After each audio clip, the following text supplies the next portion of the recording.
सादरम अभिवादनम सर्वेभ्यो नमो नमः। मैं डॉक्टर अरविंद कुमार गौड़ एक बार फिर अपने YouTube चैनल के दर्शकों का, पाठकों का और श्रोताओं का हार्दिक स्वागत एवं अभिनंदन करता हूं। और आज हम एक महत्वपूर्ण विषय पर, हिंदी व्याकरण का एक महत्वपूर्ण विषय पर चर्चा कर रहे हैं जो माध्यमिक कक्षाओं एवं प्रतियोगी परीक्षाओं के लिए बहुत ही महत्वपूर्ण है। इससे पहले भी हम उससे रिलेटेड वीडियो अपलोड कर चुके हैं, वाक्य और वाक्य के अंग। और आज हम चर्चा कर रहे हैं वाक्य के प्रकार। वाक्य कितने प्रकार का होता है, वाक्य का वर्गीकरण किस प्रकार से किया गया है, इस पर विस्तार से चर्चा कर रहे हैं। आशा करता हूं आप ध्यान से देखेंगे और निश्चित रूप से जो आपका जो संचित ज्ञान है, आपका जो अर्जित ज्ञान है, उस अर्जित ज्ञान में वृद्धि होगी, ऐसा मेरा विश्वास है। ध्यान से देखिए, लाइक कीजिए, शेयर कीजिए। यदि अभी तक चैनल को सब्सक्राइब नहीं किया है तो चैनल को सब्सक्राइब अवश्य कीजिएगा। वाक्य के भेद अर्थात वाक्य के प्रकार। वाक्य का वर्गीकरण दो आधार पर किया गया है। नंबर 1 वाक्य के अर्थ के आधार पर, नंबर 2 रचना के आधार पर। तो वाक्य के अर्थ के आधार पर वाक्य के 8 भेद होते हैं। नंबर 1 विधानवाचक वाक्य या विधिवाचक वाक्य। नंबर 2 निषेधवाचक वाक्य, निषेधात्मक या नकारात्मक वाक्य। नंबर 3 प्रश्नवाचक वाक्य। नंबर 4 विस्मयादिवाचक वाक्य। नंबर 5 आज्ञावाचक वाक्य या आदेशात्मक वाक्य। नंबर 6 इच्छावाचक वाक्य या इच्छार्थक वाक्य। नंबर 7 संकेतवाचक वाक्य। नंबर 8 संदेहवाचक वाक्य या संदेह सूचक वाक्य। ये जो 8 भेद हैं अर्थ के आधार पर हैं। रचना के आधार पर वाक्य के 3 भेद होते हैं। नंबर 1 सरल या साधारण वाक्य। नंबर 2 संयुक्त वाक्य। नंबर 3 जटिल या मिश्रित वाक्य। आज हम जो वाक्य के अर्थ के आधार पर जो 8 भेद हैं इन पर विस्तार से चर्चा कर रहे हैं। आशा करता हूं आप ध्यान से देखेंगे। नंबर 1 अर्थ के आधार पर वाक्य के भेद। नंबर 1 विधानवाचक या विधिवाचक वाक्य वह वाक्य जिससे किसी प्रकार की जानकारी प्राप्त होती हो, अर्थात किसी कार्य के गतिमान होने या संपन्न होने की सूचना मिलती है, वह वाक्य विधानवाचक वाक्य कहलाता है। जैसे उत्तराखंड एक राज्य है, इससे हमको जानकारी मिल रही है। राम विद्यालय जाता है, इसमें कार्य संपन्न हो रहा है। सुरेश पुस्तक पढ़ेगा, कार्य संपन्न होने की वो है, इसमें कार्य संपन्न होगा। और नंबर 4 रमा ने गीत गाया, कार्य संपन्न हो गया है। तो सूचना भी मिल रही है और कार्य गतिमान है, कार्य संपन्न हो रहा है, कार्य संपन्न होगा, इस प्रकार की जहां सूचना मिलती है विधानवाचक वाक्य या विधिवाचक वाक्य वह होता है। नंबर 2 निषेधवाचक या निषेधात्मक या नकारात्मक वाक्य। जिन वाक्यों में कार्य न होने का भाव प्रकट होता है, अर्थात कार्य संपन्न नहीं होने की सूचना मिलती है, वे वाक्य निषेधात्मक वाक्य कहलाते हैं। जैसे आयुष आज विद्यालय नहीं आया। आयुष आज विद्यालय नहीं आया, निषेध हो रहा है। तो जो आने का कार्य था उसका निषेध हुआ, किसके द्वारा? नहीं के द्वारा, तो निषेधात्मक वाक्य हुआ। नंबर 2 देश में चुनाव नहीं हो रहे हैं। देश में आज चुनाव होने का जो कार्य वो नहीं हो रहे हैं, इसे निषेधात्मक वाक्य हो गया। नंबर 3 आज बारिश नहीं हो रही है। बारिश होने का जो कार्य है उसका निषेध हो रहा है, किसके द्वारा? नहीं के द्वारा, इसलिए आज बारिश नहीं हो रही है। कैसा वाक्य हो गया? निषेधात्मक वाक्य हो गया है। नंबर 3 प्रश्नवाचक वाक्य। नाम से ही स्पष्ट हो रहा है कि इसमें प्रश्न पूछा जाता है। प्रश्नवाचक वाक्य उन वाक्यों को कहा जाता है जिनमें प्रश्न पूछे जाते हैं, जैसे कब, क्यों, कहाँ, कैसे, क्या, है ना, कैसे, ये सारे जहां पर प्रश्न किए जाते हैं, जिन वाक्यों के माध्यम से, उनको बोलते हैं प्रश्नवाचक वाक्य। जैसे आप कहाँ जा रहे हैं, प्रश्न करें, कहाँ जा रहे हैं, स्थान का नाम जानना चाह रहे हैं, प्रश्नवाचक वाक्य हुआ। आपका नाम क्या है, नाम जानना चाह रहे हैं, प्रश्न क्या, तो प्रश्नवाचक वाक्य है। नंबर 3 वार्षिक परीक्षा कब होगी।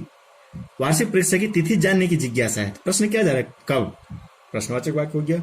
वह स्कूल क्यों नहीं आया, कारण जानने की इच्छा है, क्यों, प्रश्नवाचक वाक्य है, प्रश्नवाचक शब्द है और इस वाक्य में प्रश्न पूछ रहे हैं, इसलिए प्रश्नवाचक वाक्य हो गया। इसी प्रकार आप अन्य उदाहरण भी समझेंगे। नंबर 4 विस्मयादिवाचक वाक्य। जिन वाक्यों में विस्मय, शोक, घृणा, स्वीकृति, संबोधन, हर्ष, भय और विवशता आदि भावों की अभिव्यक्ति होती है उन्हें विस्मयादि वाचक वाक्य कहते हैं। ये 8, 9, 10 भाव हैं। तो जिन भी वाक्यों में इन भावों को बताया जाएगा उन वाक्यों को क्या बोलेंगे हम? विस्मय आदि वाचक वाक्य। जैसे अरे वाह कितना सुंदर झरना है, तो ये विस्मय का भाव, आश्चर्य हो रहा है उस झरने को देख करके, अरे वाह, तो विस्मय आदि वाचक वाक्य हो गया।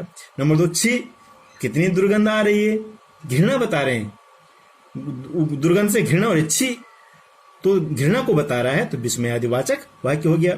नंबर 3, काश मैं देश का प्रधानमंत्री होता, विवशता बता रहे हैं, काश मैं देश का प्रधानमंत्री होता, यहाँ पर विवशता बता रहे हैं, ये विस्मयवाचक वाक्य, विस्मयादिवाचक वाक्य होगी। इस प्रकार से अन्य उदाहरणों को भी समझना चाहिए। नंबर 5, आज्ञावाचक या आदेशात्मक वाक्य। नाम से स्पष्ट हो रहा है या तो यहाँ पर आज्ञा दी जा रही है या आदेश दिया जा रहा है।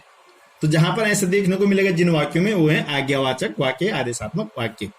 आज्ञावाचक वाक्य उन वाक्यों को कहते हैं जिनमें आज्ञा या आदेश, प्रार्थना, ध्यान रखना है, आज्ञा और आदेश के साथ साथ क्या प्रार्थना भी है, और उपदेश दिया जा रहा हो।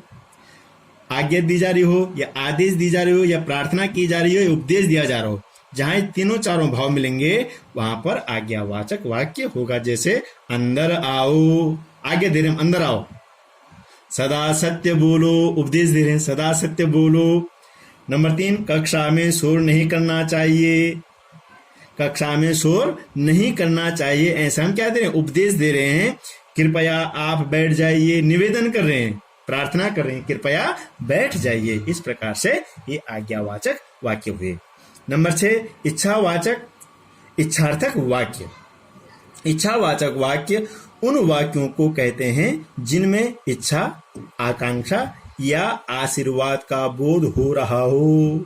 ध्यान दीजिए, इच्छावाचक वाक्य कौन कौन है?